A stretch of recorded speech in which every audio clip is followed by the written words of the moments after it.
Hello, welcome back to Beyond the Veil Background Information. We're going to be doing a species profile again, and we're still in the Mara category, which is a specific group that's more linked to dark shamanism. And we're going to be talking about were-hyenas. Now, as always, I'm going to have a quote from one of my stories as I mentioned, and then I'm going to give you the actual information I have for it, and then a species profile. So I hope you'll find it interesting. That word he just used, it refers to a were-hyena. It's an insult no matter who it's addressed to, and certainly not to be used for a shapeshifter. Never repeat it, Ben. It's a word based in fear of those that are different to you, so don't say it. Quote from Weirdest Romance Part 2. So, within the world of Therianthropy, that is beastmen, there's always been a strong division between north and south, with many believing the north is held by the werewolf and the south by the werecat. But within is a very different character linked so much to ghouls, dark magic, and the dead that it is a separate being completely and linked into the Mara because of this. This is the Werehyena, and we're going to talk about the Werehyena, the Crocota, and the Lucrota in this species profile. To be fair, a lot is going to be coming from all over the place because when it comes to the Werehyena, the sources are mostly East African, Arabian, and medieval, and so we'll start on that by dealing with the Crocota and Lucrota. Now, to begin with, the spotted hyena is one of my absolute favourite animals, and I always recall being totally confused reading fact sheets about them that said that they were thought to be hermaphrodites, and certainly they are very unique amongst all mammals for this. The spotted hyena and hyenas in general go under the Latin name Crocota, and I will tell you straight up, anyone reading the descriptions of the Crocota will think of the spotted hyena. The spotted hyena is restricted to the African continent along with the other family members, brown hyena and aardwolf. Aardwolves are super cute, so are super cute, so look them up. But then there are the striped hyena. The striped hyena is seen from northern Africa into the Indian subcontinent, and I remember an article in the Times talking about hyenas roaming around towns in Israel to pick up scraps, and they are hit regularly when feeding from roadkill in various places in the Middle East. Hyenas are seriously maligned animals. The discussion we'll have here when dealing with the were-hyena will explain why, because being scavengers and able to eat bones, they are always associated with death. I love hyenas, I really do, and I hope you will like them too. And maybe this will fascinate you, but let me tell you about the Crocota. In reading old bestiaries from Pliny in particular, although exaggerated in medieval bestiaries, there is said to be a creature in India and Ethiopia that is said to be the enemy of both man and dog, detailed to be dog-like in appearance, sometimes calling it wolf-like, and others describing it more like a hyena. It is said to giggle, to lure in its prey with the cries of a human, and then devour them. According to Photius, if I'm saying that wrong, it is a being of amazing strength. It is as brave as lion, swift as a horse, and as strong as a bull. It cannot be overcome by any weapon of steel.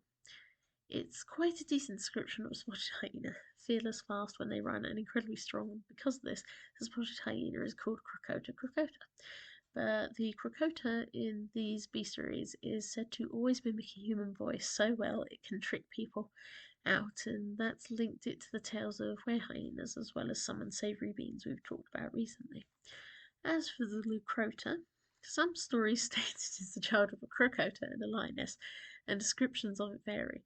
Now, when you just get given a description that says it runs fast, has deer-like qualities, but the head of a badger, and can laugh like a human too, my brain thinks straight away of African painted wolves or Cape hunting dogs. However, these descriptions come straight out of India and stated that the Lucrota is a child of a hyena and lioness that is the size of an ass, has a mouth that stretches from ear to ear, the face of a badger, chest and front legs of a lion, hindquarters of a stag, becomes one of those composite animals like griffins that might not make much sense. In fact, I can't find anything that quite matches. Some might say it's a complete composite beast, there might be some for wild ass, in fact, or something bizarre like a panda even. My thoughts tend to think more about sloth bears and how shaggy, tall, and fast they can be. The Lucrota is described as the swiftest of all beasts, but who can say when the images are unusual, they look They look like they might in fact be some kind of horse, maybe even a wild horse, as the Przewalski's wild horse can certainly look an ugly thing at times. Now, I'm talking about these two because they're part of the dark mythology around the hyena, and it's this mimicry of a human voice that tends to pull them into what we're talking about here. But now back to the Werehyena. The previous beings are all things that are deemed to have this uncanny, unnatural look that will feed on man and actively trick them. The Krakota is said to be linked to the night, linked to being around the dead, and so it becomes an aspect of the Werehyena mythology. We've discussed with necromancy how anything disturbing the dead is viewed on badly.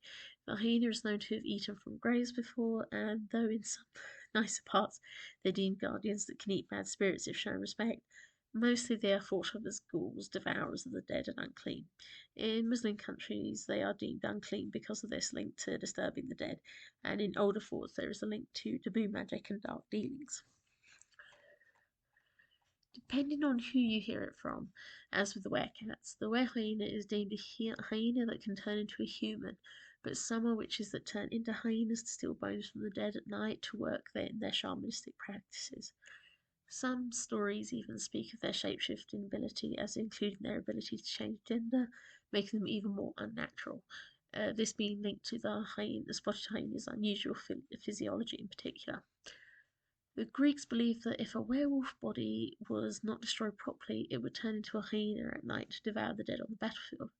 Arab folk tales speak of how they can mesmerize their prey, like the Krakota could speak and lure their prey out, that they would be vampiric and drain the blood from people at night. Then there are Persian writings that speak of cures for someone afflicted with being half human, half hyena called kaftar, that specifically ate children. Then we talk about Africa, and the first place to discuss the Werehyena is Ethiopia, where many stories of the Krakota come from. In Ethiopia, traditionally it is believed that blacksmiths who gain their trade by being born into it have abilities that turn them witches, and witches with the power to turn into hyena. They are believed to rob graves at midnight and viewed with great suspicion. The term Boda or Buddha, not sure how I'm pronouncing that, I don't really want to use it anyway, being used for them. This term is linked to the evil eye, and even today the word is one used as an insult, is taboo, and also an anti-Semitic term. This is due to claims by Christian Ethiopians that the Ethiopian Jews known as the Beta Israel, were among these beings and would dig up the Christian corpses and consume them. The fact that smithing was a traditional profession for Jewish men is probably what linked them together. It is unfortunate, but the general idea is that talismans and exorcisms can help with werehyenas, although exorcisms are assumed to not always be effective. The thought of this werehyena, though not necessarily its link to the Beta Israel, is seen in Eritrea, Sudan, Tanzania, and also Morocco, where the Berber held a belief that people could turn into hyenas at night and return to their human form at dawn. Somali tradition believes that one who rubs himself with a stick is a being that uses a magical stick to turn themselves into a hyena, linking back to the idea that magic and witchcraft is linked to these beings. In the Lake Chad region, there was once a belief that people could turn into hyenas and were titled as I change myself into a hyena, and ideas that even whole villages could secretly be these beings. In Western Sudanic peoples, the idea of the shamanic being that transforms themselves into a monster, often linked to blacksmiths, as these beings tend to be, particularly attack lovers, and these bestial forms are cannibalistic and only recognized amongst the living by hairy bodies, red eyes, and nasal voices, linking them to other ideas about hyenas and the witchcraft that comes from smithing. Generally in folklore, the Werehyena is a shapeshifter linked to woodcutting, healing, and smithery that practices dark magics and damages or desecrates the dead. They are often linked to the fear of hyenas within the environment, but also the idea of someone holding some other kind of power, whether in art, strength, or abilities that may seem to control and transform the environment around them. They are not like the werewolves in that they are hunters craving human flesh. They have been linked regularly to the SW in North America and I would recommend you check out Monstrum's video on them for another discussion into them. In the Vale, I link them to dark shamanism, but keep them as hyenas that can turn into humans, and try to keep them a unique group amongst the Vale.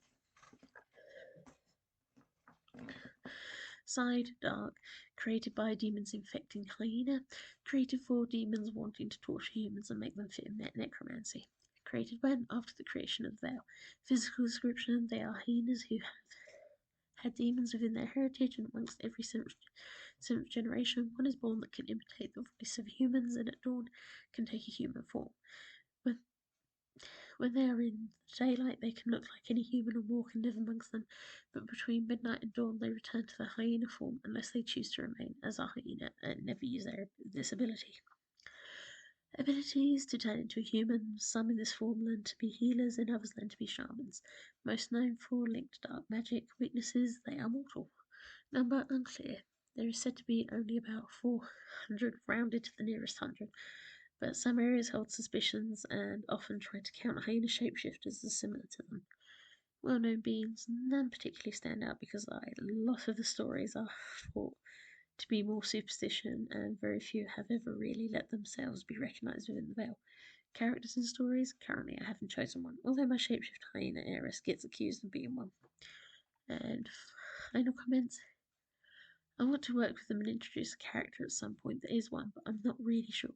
There's a lot of taboo around them, but I have a great love for hyenas, and with how I wish them to be in the Vale, I'm still thinking this one over. Anyway, thank you for listening. We've finished the Mara section, so next time we're going to be talking about sea monsters, which is quite a lengthy sort of section anyway. But I hope you find it interesting, and thank you for listening.